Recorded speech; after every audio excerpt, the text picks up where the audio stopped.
Alrighty, so game 2 perhaps, it's Ephemeron, and again we've got Matticus as our Terran player. He's hanging out in the bottom right of this map, and up in the top left Ollie as the Protoss player. So what we're going to see this time. In the last game, you know, the crucial thing for me in that last game was that nobody did any scouting. And I'd like to see that change. I'd like to see something different happen this time. There's nothing being produced in... Okay. I wasn't sure what was happening there. I'm not sure why you would pause production. You're not supply blocked yet. You generally don't have to save up for the first pylon. You know, when you need to build it, you have the money for it. That's kind of the way the game...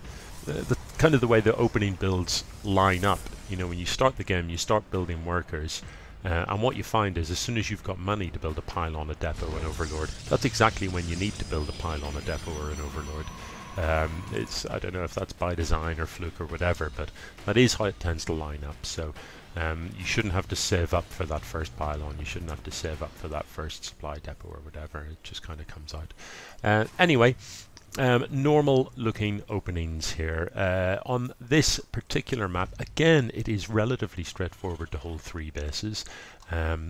As I've probably mentioned before, you can set up your army in this sort of position, and it's well placed to defend either this location or this location with a minimal bit of help over here. You know, if you've got a bunker or something like that here in your army here, it's very easy to defend this location. So you can get up to 6 very quickly, and obviously 2 bases, as is true with pretty much any StarCraft map. It's easy to hold your second, it's easy to hold your men and your natural. Previous theme has shown that Matticus isn't consistent with building the orbital command, and that'd be my top tip for him to get that orbital command in use and be a bit sharper about that. The probe is not going to get in, and Matticus does have this marine to chase it away. So straight away I prefer this opening from Ollie, in as much as he has, I like the second marine moving down to block the escape route for the probe. That's pleasing. He has got some scouting information. He knows, for example, that his opponent is here, has not yet got an expo, and has got 2 marines. That's the stuff he knows, which, you know, doesn't sound like a lot, but it's more than what Matticus knows about him.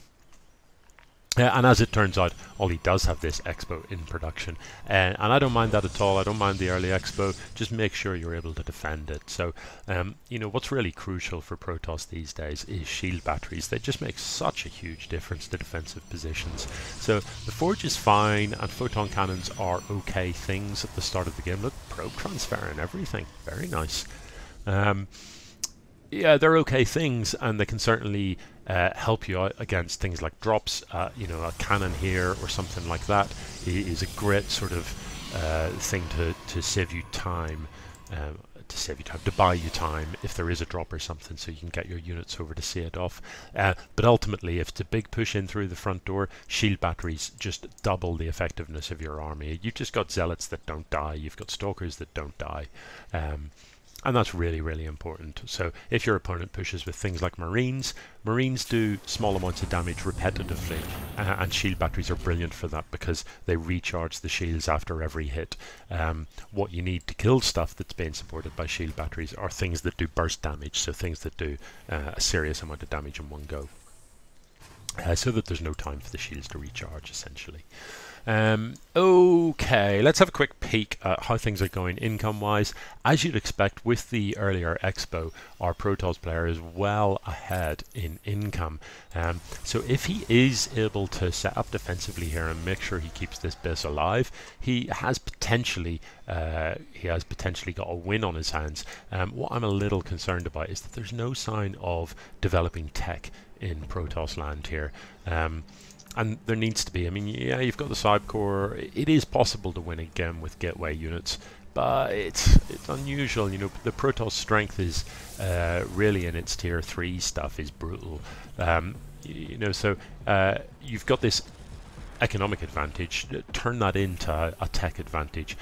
Get building the robo, get the gases down, you're definitely going to need them, and whatever your tech choice, it kind of to some extent doesn't matter, but make a tech choice and commit to it hard and get involved.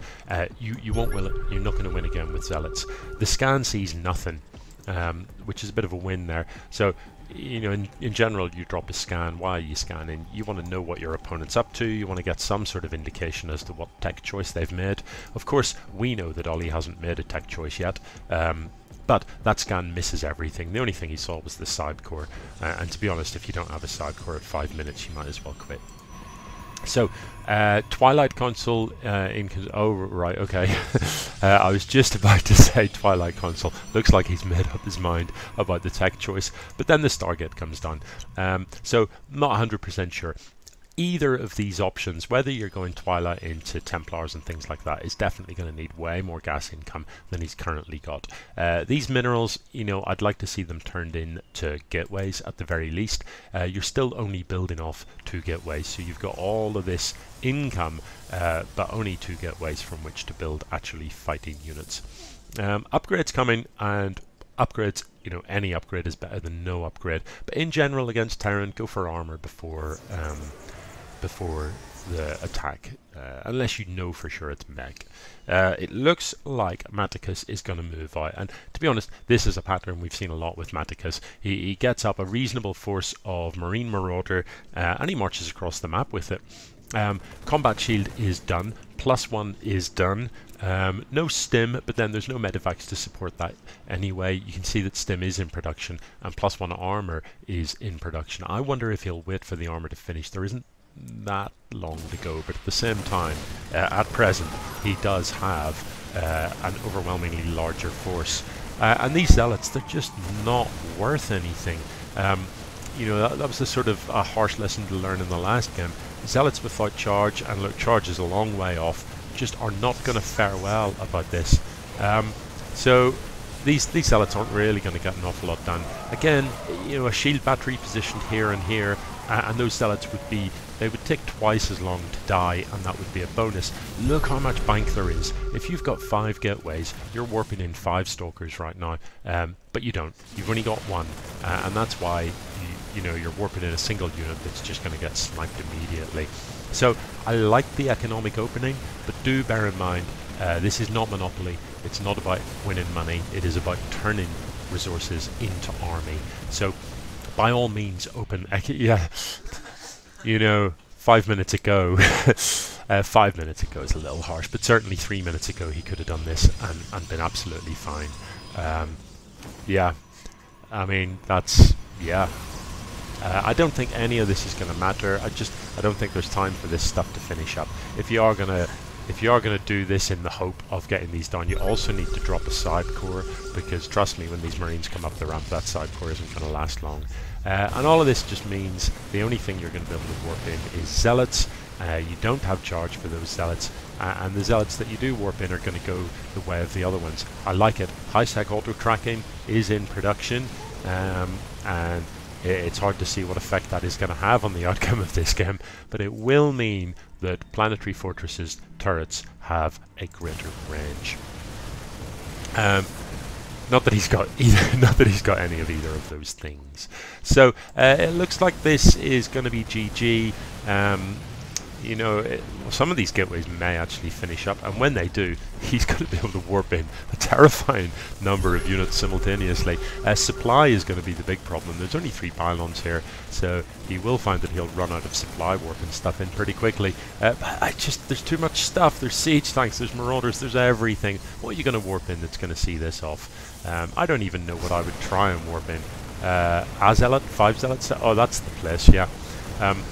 I'm being sarcastic, of course. Don't warp them in there. These guys have got to do the walk of doom to even get to the fight. That is not pretty. I think really this is all in vain. So what can be learned from this? Keep an eye on the top right hand of your screen always. When you see your money spiraling upwards, when you see that you've got 1,000 in the bank, you know, there isn't anything in the game that costs 1,000 minerals, so you never need to have 1,000 in the bank. It's as simple as that. you know, so when you look up and you see these types of funds, you turn it into buildings so that you can turn it into units faster. Anywho, Matticus then in round 2.5 undefeated, hasn't dropped a map, has he? So looking pretty strong with that sort of two-base aggression. And I do like that when he's doing that, he does not sort of take his finger off the gas, his foot rather, off the gas. He's still got production happening at home, even if some of that production is questionable, like high sec and blue phlegm for Hellions that you don't have. But, you know, the fact that he's still producing at home just means that if this had not been successful, he isn't left just waiting for a sort of counter attack that's going to do him in. Anyway, GG.